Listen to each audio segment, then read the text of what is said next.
नमस्कार दोस्तों, मैं K M. Saini, lecturer mechanical production engineering department, government Ramchandra Khetan polytechnic college Jaipur, आप सभी का स्वागत करता हूं।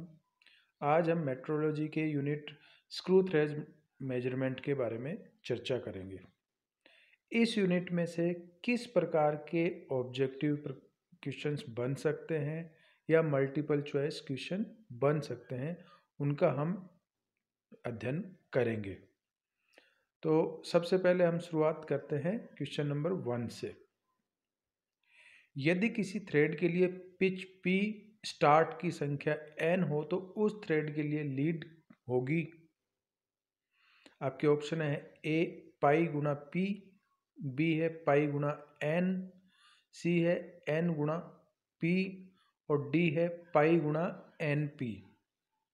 तो जैसा कि हम जानते हैं लीड बराबर होता है नंबर ऑफ स्टार्ट इनटू उसकी पिच। तो यहाँ जो थ्रेड है उसकी पिच P है और नंबर ऑफ स्टार्ट N है, तो उस थ्रेड की लीड होगी option C N into P। यहाँ सही उत्तर जो है वो है C।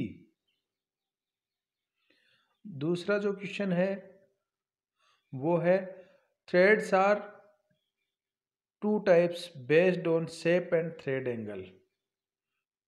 यहाँ जो टाइप्स हैं थ्रेड्स की वो दो प्रकार की होती हैं, जो आकार और कोण के आधार पर दो प्रकार की होती हैं। तो ऑप्शन यहाँ दिए गए हैं आपको 2, 3, 4 और 5।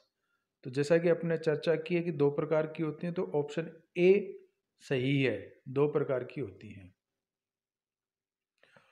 क्वेश्चन नंबर 3 है शक्ति एवं गति संचरण के लिए खालिस्तान चूड़ियाँ उपयुक्त होती हैं। ... Threads are suitable for power and motion transmission. तो क्वेश्चन ये है कि गति और शक्ति संचरण के लिए किस प्रकार की चूड़ियाँ उपयुक्त होती हैं। तो आपके ऑप्शन है वी प्रकार की चूड़ियाँ, बी है वर्गाकार चूड़ियाँ, सी दोनों ए एवं बी और डी है उपरोक्त में से कोई नहीं। क्योंकि हमने थ्रेड्स के अध्ययन में देखा था कि जो वी प्रकार की चूड़ियाँ होती हैं उनमें फ्रिक्शन अधिक होता है, उस कारण से ये जो चूड़ियाँ हैं वो पावर और मोशन ट्रांसमिशन के लिए उपयुक्त नहीं होती हैं। तो इसका जो आंसर है वो है बी, आंसर है स्क्वायर थ्रेड्स। तो square threads are suitable for power and motion transmission. अगला जो क्वेश्चन है वो है शक्ति एवं गति संचरण के लिए किस प्रकार की चूड़ियाँ उपयुक्त नहीं होती हैं।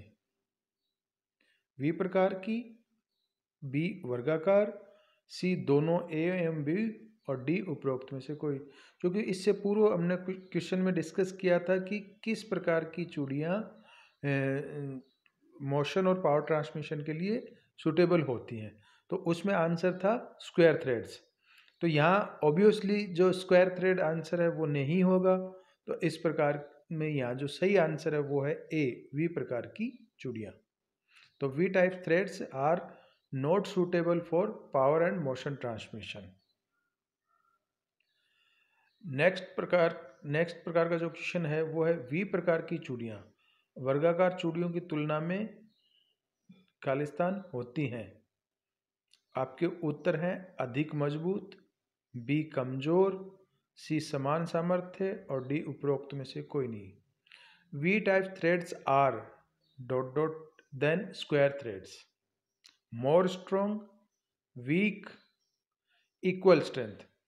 तो जैसा कि हमने स्टडी की थी उसमें देखा था कि वी प्रकार की जो थ्रेड्स होती हैं उनके क्रॉस सेक्शन पे जो फ्रिक्शन अधिक होता है, रेजिस्टेंस फोर्स सरफेस अधिक होती है। तो जो क्रॉस सेक्शनल एरिया है जो रजिस्ट करता है फोर्स को वो ज़्यादा होता है, इस कारण से वी प्रकार की थ्रेड्स जो हैं वो स्क्वायर प्रकार की थ्रेड से स्ट्रोंग होती हैं। तो यहाँ जो आंसर होगा वो होगा ए अधिक मजबूत होती हैं। तो आंसर इज मोर स्ट्रोंग। अब नेक्स्ट क्वेश्चन में कुछ प्रकार की चूड़ियाँ बताई गई हैं, उनमें से आपसे पूछा है कि निम्न में से वर्गाकार चूड़ियाँ नहीं है। निम्न प्रकार की जो चूड़ियाँ, उनमें से कौन सी चूड़ियाँ स्क्वायर थ्रेड की कैटेगरी की नहीं है? तो आपके ऑप्शन है acme threads, B buttress thread, C knuckle thread and D metric thread. चूंकि हम देखते हैं कि acme thread, buttress thread and knuckle threads are belong to square thread groups है, तो यहाँ जो ऑप्शन डी है मेट्रिक थ्रेड, वो वी प्रकार की चूड़ियाँ हैं, वो वी टाइप थ्रेड्स हैं, इसलिए सही आंसर है D metric threads. Next question है, निम्न में से वी प्रकार की चूड़ियाँ हैं? आपके ऑप्शन वही हैं एक्मे थ्रेड, बटरस थ्रेड, नकल thread and metric thread.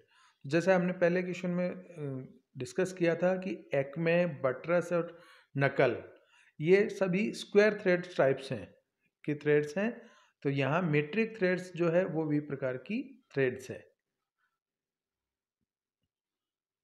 Next question जो है वो है तार द्वारा मापन विधि से चूड़ियों के किस घटक का मापन किया जाता है? Which screw thread parameter is measured by wire measurement method? आपने सुना ही होगा एक तार मेथड, एक तार विधि, दो तार विधि, तीन तार विधि। तो ये स्क्रू थ्रेड के किस पैरामीटर को मापन के लिए काम में ली जाती है?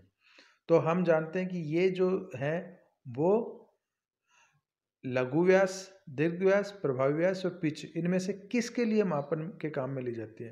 तो इसका सही आंसर है इफेक्टिव डायमीटर, आंसर सी प्रभावी व्यास। तो जो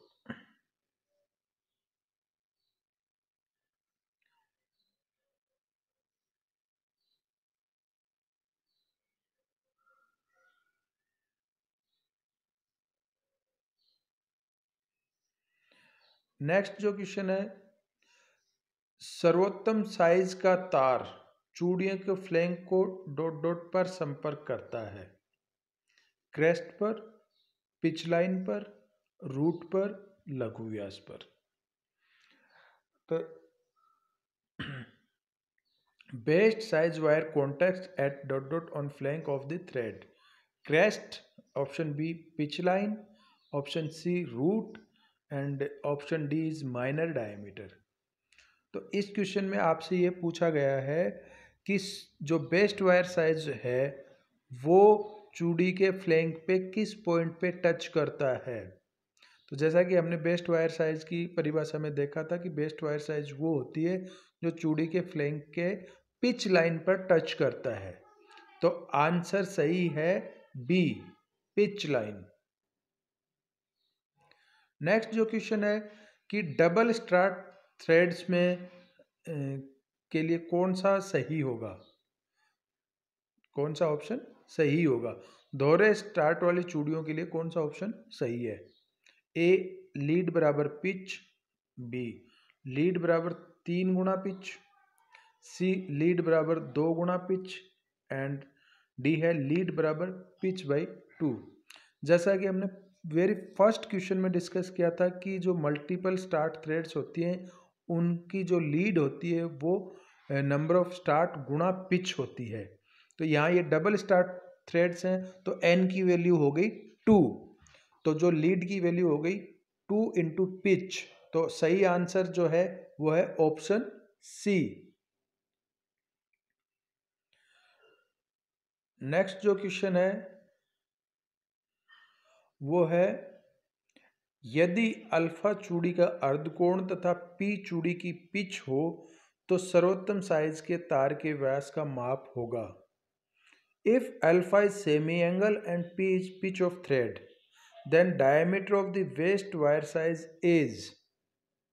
आपके ऑप्शन है P by 2 sec alpha and B है P sec alpha and C है P by 2 cos 2 alpha and D है पी बाई 2 कोस अल्फा।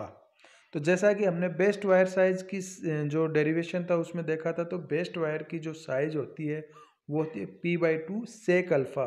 यहाँ जो अल्फा है वो थ्रेड का एंगल है, हाफ एंगल, और पी है थ्रेड की पिच। तो यहाँ जो सही आंसर है वो है A P by 2 sec alpha.